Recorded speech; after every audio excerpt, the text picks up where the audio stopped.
শনিবার বিকেলে ছট পুজোকে ঘিরে শহরের দইঘাট ও তক্তাঘাট এলাকায় প্রস্তুতি পরিদর্শন করেন নগরপিতা তথা কলকাতার মেয়র ফিরহাদ হাকিম।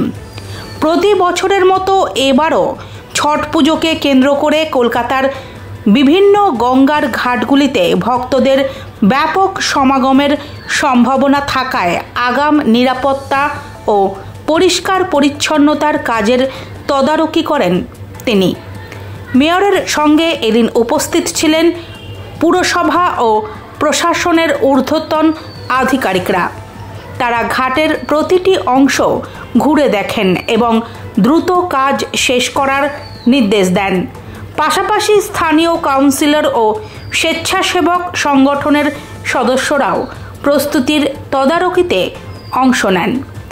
দইঘাট ও তক্তাঘাটে ইতিমধ্যেই পরিষ্কার পরিচ্ছন্নতা এবং বাঁশের বেষ্টনী তৈরির কাজ শুরু হয়েছে। ঘাটের চারপাশে অতিরিক্ত আলোর ব্যবস্থা করা হচ্ছে যাতে সন্ধ্যা থেকে রাত্রি পর্যন্ত পুজো নির্বিঘ্নে সম্পন্ন হয়। আমরা সব ঘাটই দেখছি, প্রিপারেশন সব ঠিক আছে। তার কারণ হচ্ছে যে কালকেও পর্যন্ত বিভিন্ন ঘাটে, অনেকগুলো ঘাটে কালী পুজোর বিসর্জন হচ্ছে। ন্যাচারালি সে ঘাটগুলো যে ধরুন কিছুটা এখানে যেমন কিছু ঘাট রাত্রিরে ড্যামেজ হয়ে গেছে, সেগুলোকে রিপেয়ারিং চলছে। এই ঘাটটা এখানে দাঁড়িয়েছে, এটা যখন মমতা ব্যানার্জি এখানে এমপি ছিলেন তখন তার টাকায় এই ঘাটটা তৈরি হয়েছিল। এই ঘাটটার পজিশন মোটামুটি ঠিক আছে। তক্তাঘাট আমি যাব, তক্তাঘাটের আমাদের পার্মানেন্ট সলভের জন্য একটা নিজস্ব ঘাট তৈরি করতে হবে, সেটারও আমাদের কাজ চলছে। অলরেডি কোর্ট ট্রাস্ট থেকে পারমিশন চেয়েছে, ওটাও তৈরি করে।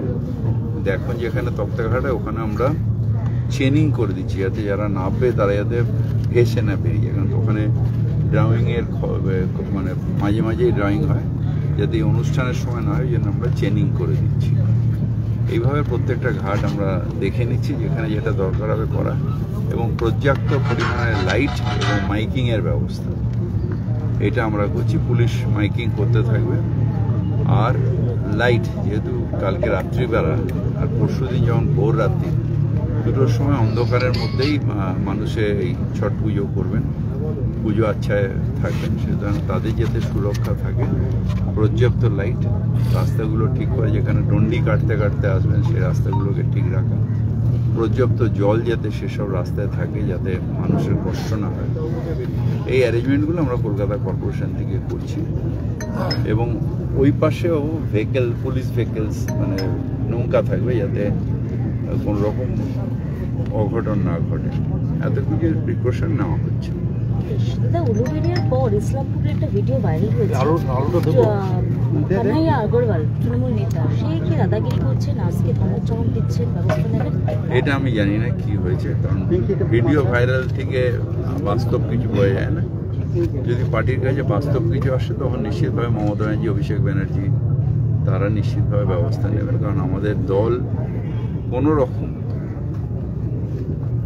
অরাজকতাকে সমর্থন করে না।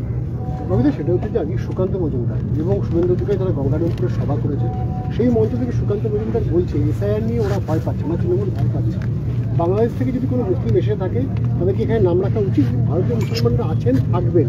2024-এর 31শে ডিসেম্বরের আগে কেউ বাংলাদেশ ওনার কাছে পারমিশন নিয়ে ভারতবর্ষে আমরা থাকবো, থাকার মানে ওনার কাছে পারমিশন নেওয়ার ব্যাপার নেই। আমরা ভারতবর্ষের মাটিতে জন্মেছি, ভারতবর্ষের মাটিতে বড় হয়েছি, এই মাটিতেই আমাদের কবর হবে। সুতরাং ওনাদের কাছে কোনো সার্টিফিকেটের দরকার নেই। আর তৃণমূল কংগ্রেস বাংলার মানুষের ওপর নির্ভর করে, কোনো বহিরাগতর ওপর নির্ভর করে না। ওনারা যেরকম বিহার থেকে, ইউপির থেকে নিয়ে এসে সন্ত্রাস করা, ভোট করানো যেটা করেন সেটা আমরা করি না। আমরা বাংলার মানুষের ওপর নির্ভর করি এবং মানুষ বারবার করে সমর্থন করেছেন মমতা ব্যানার্জিকে, এবারও সমর্থন করবেন মমতা ব্যানার্জিকে। বাংলার মানুষের হৃদয়ে মমতা ব্যানার্জি ছিলেন, আছেন, থাকবেন। সুতরাং ওদের কোনো সার্টিফিকেট, ওদের কোনো বহিরাগতদের কোনো সার্টিফিকেট, যাদের নিজেদেরই পায়ের তলায় মাটি নেই, এবার বিরোধী দলের স্ট্যাটাসও পাবে না, তাদের তাদের কথায় নিশ্চিতভাবে আমরা কোনো জবাব দেবো না। দাদা, আপনি জানেন যে কাকদ্বীপে একটি ঘটনা ঘটেছিল, পুলিশ একজনকে গ্রেপ্তার করেছে, ইতিমধ্যে পুলিশ ব্যবস্থা নিয়েছে। এবার শুভেন্দু অধিকারী কি বলবে? কমিউনালিজমের ছড়ানোর যে অভিসন্ধি উনি করেছেন, এবার শুভেন্দু অধিকারীকে বলতে হবে যে না, আমি অন্যায় করেছি, আমি যেটা বলেছি সেটা পাপ করেছি। তার কারণ কমিউনালিজম শেষ কথা বলবে না, দাঙ্গা শেষ কথা বলবে না, শান্তি শেষ কথা বলবে, মানুষ শেষ কথা বলবে। এগুলো নিজেরা তৈরি করে প্রমাণ, নিজেরা তৈরি করে এইসব মূর্তি ভাঙা, এইগুলো নিজেরা তৈরি করে আর নিজেরা তারপরে কমিউনাল টেনশন করে। এটা অন্যায়, এটা পাপ, এটা সবাইকে এর প্রতিবাদ করতে হবে। সুকান্ত কাকদ্বীপে আবার যাচ্ছেন, কাল বিক্ষোভ হবে বলছেন। শুনুন, ওই গে নাটক করে লাভ নেই। ওনার উচিত হলো যে অন্যায়টা শুভেন্দু করেছে, যে অন্যায়টা দিয়ে উস্কানি দেওয়ার চেষ্টা করেছে, কেন্দ্রীয় সরকারের উচিত শাস্তিমূলক ব্যবস্থা নেওয়ার, যদি সত্যি সত্যি থাকে, মাথায় ঘাড়ে মাথা থাকে।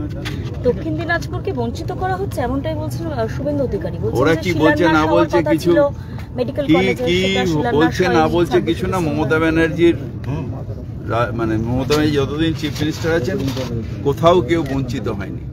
ওনাদের বলুন, আগে বঞ্চনা করছে কেন্দ্রীয় সরকার প্রায় 2 লক্ষ কোটি টাকা, যেটা ন্যায্য পাওনা বাংলার মানুষের, সেইটা দিচ্ছে না। সুতরাং সেইটাকে আগে করতে বলো। ন্যায় বিচার একতরফা হয় না। বাংলার মানুষকে বঞ্চনা করেছে প্রায় 2 লক্ষ কোটি টাকা। সেই টাকা আনাক। তাদের যারা পিতামহরা বসে আছেন দিল্লিতে, তাদের কাছে আর্জি করুক। এরাই তো এখান থেকে উস্কানি দিয়ে পেছন দিক দিয়ে আমাদের সামনাসামনি লড়তে পারে না, বাংলার মানুষকে সাফার করছে। 100 দিনের গরিব মানুষ, তাদের সাফার হচ্ছে, যাদের বাড়ি তাদের সাফার হচ্ছে। যদিও মুখ্যমন্ত্রী মমতা ব্যানার্জি তাদের দিচ্ছেন, কিন্তু এটা কেন্দ্রের বঞ্চনা, যেটা ওরা করছে। ওরা বঞ্চনা নিজেরা করছে, আমাদের কিসের বঞ্চনা? আমরা সারা বাংলা আমাদের, এবং সারা বাংলা তৃণমূল কংগ্রেসই থাকবে।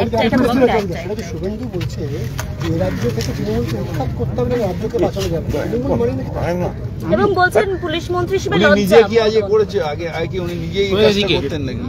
উনি যতদিন তৃণমূলে ছিলেন, সেই সময় কি উনি এই কাজটা করে? যেটা আমি বলছি না, উনি বলছেন, তাহলে উনিও কি এই দলেই ছিলেন নাকি? এই কাজটা কি উনি করতেন?